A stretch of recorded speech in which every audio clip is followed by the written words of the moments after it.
Hello everyone, I am सुगम। Welcome back. तो कैसे हो आप सब? आई होप आप सब अच्छे होंगे।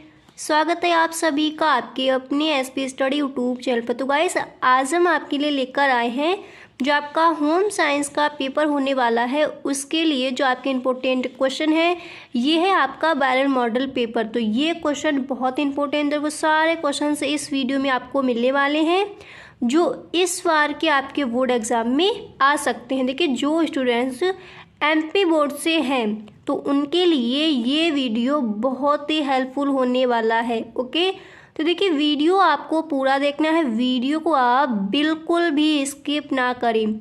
तो यहाँ पर जो आपका पहला प्रश्न है वो यहाँ पर दिया गया है कि श्वेत रक्त कणिकाओं के कोई दो कार्य लिखिए।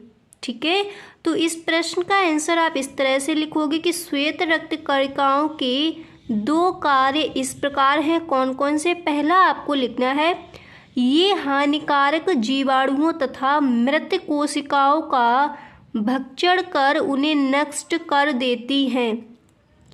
इसके बाद नेक्स्ट आपको लिखना है, ये रुधिर का थक्का बनाने में मदद करती हैं। तो ये हो जाएंगे आपके श्वेत कणिकाओं के दो कार्य। इसके बाद जो आपका अगला प्रश्न है ये भी आपका इस बार पूछा जा सकता है कि पारिवारिक बजट किसे कहते हैं।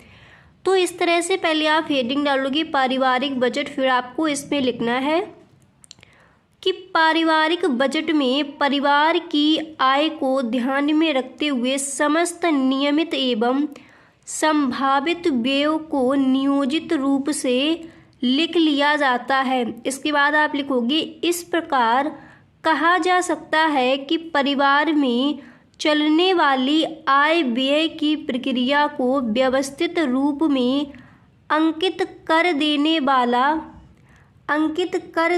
वाला फिर आपको लिखना है प्रपण ही पारिवारिक बजट कहलाता है। समझ आ गया इतना कि पारिवारिक बजट क्या है? अब इसके बाद देखिए, जो आपका अगला प्रश्न है वो मैंने यहाँ पर लिया है, वो भी आपका इस बार पूछा जा सकता है कि जीवन बीमा के दो उद्देश्य बताइए, यानी दो उद्देश्य लिखिए। तो देखिए, इसका आंसर आप इस तरह से लिखोगे, जीवन बीमा के दो उद्देश्य निम्नलिखित हैं। फिर आपको इस तरह से लिखना है कि जीवन का सबसे बड़ा लक्ष्य पर्याप्त वित्तीय सहायता प्राप्त करना है। इसके बाद आपको लिखना है, क्योंकि जीवन बीमा का उद्देश्य अप्रत्याशित आपात स्थिति या मृत्यु के मामले में आपके परिवार को बहुत आवश्यक वित्तीय बैकअप प्रदान करना है। ठीक है, बैकअप प्रदान करना है। इसलिए बात जब उचित धन का प्रबंधन करने की ही हो तो जीवन बीमा से अच्छा विकल्प कोई नहीं होता। यदि अगर आपका ये प्रश्न में पूछा जा रहा है कि जीवन बीमा के दो उद्देश्य, तो इस प्रश्न का आंसर आप इस तरह से लिखोगे। देखिए, जितने भी इम्पोर्टेंट क्वेश्चन हैं मुझे ऐसा लगता है इस पर पूछे जा सकते हैं, तो वो सारे प्रश्नों के आंसर आपको इस वीडियो में मिलने वाले हैं। अब यहाँ पर इसके बाद देखिए, जो आपका अगला प्रश्न है वो मैंने यहाँ पर लिया है।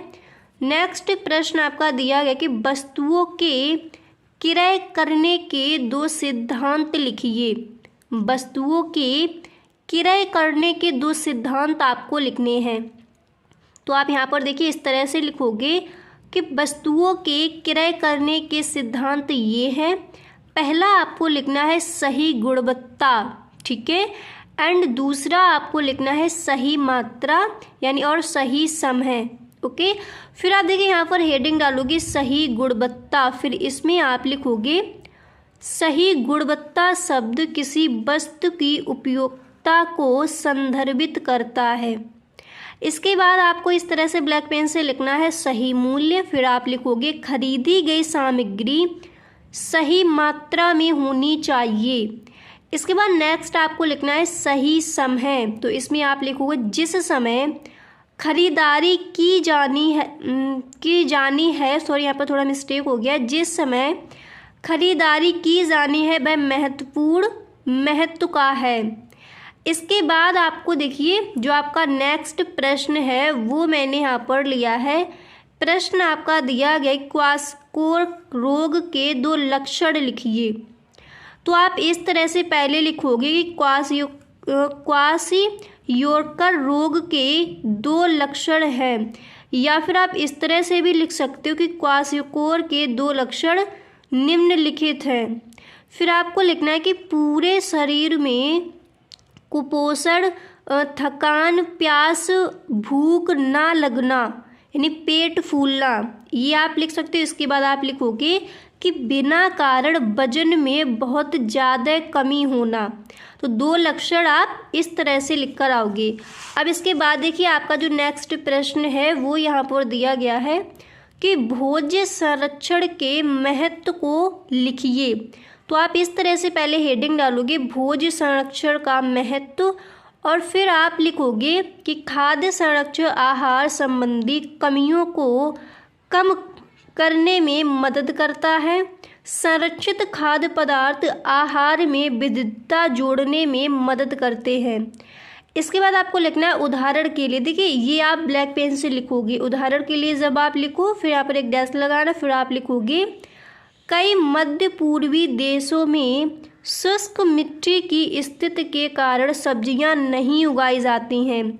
इस कमी की भरपाई ताज़े और संरक्षित फलों और सब्जियों के आयात से की जाती है। इस तरह से आप इस प्रश्न का आंसर लिखोगे। अब इसके बाद आपका अगला प्रश्न यहाँ पर है कि किशोरावस्था को परिभाषित कीजिए। ओके, इस प्रश्न को भी आपको तैयार करना है। तो देखिए इसका आंसर क्या हो जाएगा कि किशोरावस्था को परिभाषित कीजिए। अब आप देखिए इस प्रश्न का आंसर आपको किस तरह लिखना है। तो आप लिखोगे कि किशोरावस्था मनुष्य के जीवन का बसंत काल माना गया है। इतना लिखने के बाद आप लिखोगे यह काल 12 से 19 वर्ष तक रहता है, परंतु किसी व्यक्ति में यह 22 वर्ष तक चला जाता है। इसके बाद आपको लिखना है यह काल सभी प्रकार की मानसिक शक्तियों के विकास का समय है। भावों के विकास के साथ साथ बालक की कल्पना का विकास होता है। इस तरह से आपको किशोरावस्था को परिभाषित करना है। क्लियर हो गया इतना। अब इसके बाद जो आपका अगला प्रश्न है वो आप ये तैयार कर लीजिए कि रोगी को भोजन परोसते समय लेने वाली कोई 3 सावधानियां लिखिए। तो देखिए इस प्रश्न का आंसर आप इस तरह से लिखोगे कि रोगी को भोजन परोसते समय लेने वाली 3 सावधानियां इस प्रकार हैं। फिर आपको लिखना है कि रोगी को भोजन परोसते समय भोजन बार बार थोड़ी थोड़ी मात्रा में दें, और रोगी व्यक्ति को नरम खाद्य पदार्थ जैसे दलिया, मैश किए हुए केले का सूप आदि ज़्यादा मात्रा में परोसने चाहिए। ठीक है, तो इस तरह से आप इस प्रश्न का आंसर लिख कर आओगे। तो देखिए आज मैंने जितने भी आपको ये प्रश्न बताए हैं ये सारे प्रश्न आपको तैयार कर लेने हैं। तो गाइस आज के लिए बस इतना ही, मिलते हैं नेक्स्ट वीडियो में। आई होप आपको वीडियो पसंद आया होगा। तो अगर आपको देखिए वीडियो अच्छा लगा है, सच में अगर आपको पसंद आया है तो वीडियो को आप एक लाइक कर दें। अगर आपको वीडियो पसंद नहीं आया है तो इस वीडियो को आप डिसलाइक करके भी जा सकते हो। Okay, thanks for watching.